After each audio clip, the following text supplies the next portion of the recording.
Chapter 4. Courage, the Spirit of Daring and Bearing. To be daring means to be bold, fearless. One's bearing is how you conduct yourself in all situations, in peace, in danger, etc. Courage was not considered to be a virtue unless it was for righteousness. Courage meant doing what is right. But to face danger or risk, or to die for something which is not right, is foolishness, not courage. Anyone can die like a dog, but true courage is to live when it is right to live, and to die only when it is right to die. A truly brave man is always calm, serene. He is never taken by surprise, even in the face of death.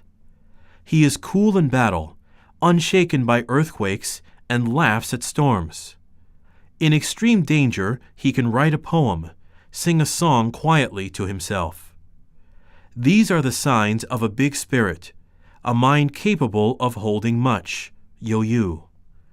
Things which are serious to ordinary people are simply play to the brave man. He is ready to exchange witty remarks with the enemy. If the enemy is brave, he will not be put to shame by the conquering warrior.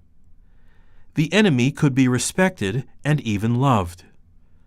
During the Sengoku period, about 1500, two famous feudal lords had been fighting each other for 14 years, Uesugi Kenshin of the Niigata area and Takeda Shingen of the Yamanashi area. When Kenshin heard of Shingen's death, he cried aloud at the loss of the best of enemies. It was this same Kenshin who had set a noble example for all time in his treatment of Shingen. Shingen's area was away from the sea, and he could not get salt from the sea or from another area whose lord had refused to supply him with it. When Kenshin heard about Shingen's problem, he decided to supply him with salt, even though they were at war.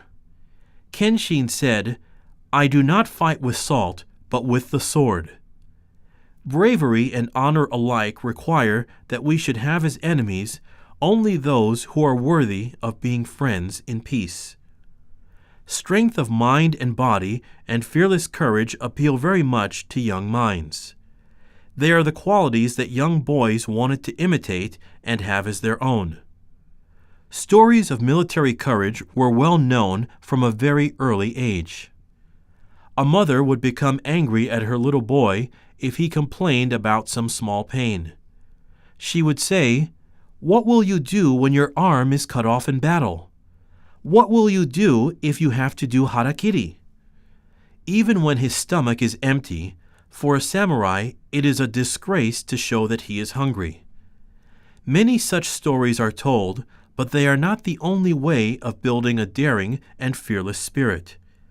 Sometimes a samurai's son was not given food or was made to go out in the cold to test his endurance. Very young children were made to rise before the sun, to study before breakfast, to walk to their teacher's place with bare feet in the middle of winter, or to stay up all night without sleep. Does this ultra-Spartan way of training the nerves shock the modern educator? Do you think these things bruise the tender emotions of the young heart? Let us see in another chapter what other concepts Bushido had of valor.